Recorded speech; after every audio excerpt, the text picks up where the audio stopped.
La nuit est tombée depuis longtemps. Nous sommes à peu près à ce qui me semble le milieu de la nuit. À vrai dire, je ne me souviens plus trop. Je ne me souviens plus également si c'était à la période hivernale ou printanière. Aucun bruit ne recouvrait le silence qui s'était installé en même temps que la nuit. Et ce soir-là a marqué mon être entier. Et d'une certaine façon, il a détruit mon âme. Mais pas en une seule fois. Par morceaux, petit à petit.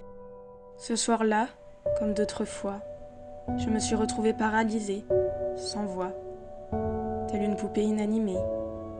Et je me suis retrouvée au piège de ces voleurs d'âmes d'enfants. Mais il n'a pas été le seul. Ces voleurs d'âmes ont volé la mienne, chacun leur tour, sans aucune pitié.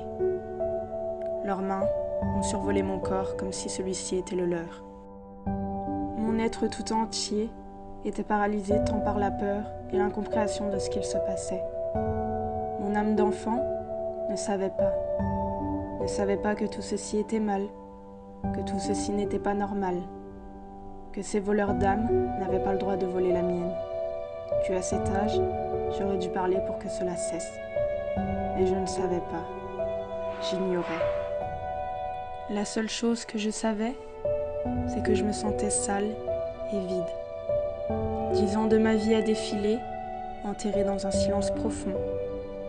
Puis la fillette, qui sommeillait en moi, a retrouvé une partie de son âme et a affronté ces voleurs d'âme pour qu'ils ne puissent plus rien lui prendre. Et aujourd'hui, je n'ai pas honte. Certains ne comprendront pas pourquoi j'ose parler de ce sujet, mais j'ai avancé et je suis devenue forte. Je n'ai plus peur.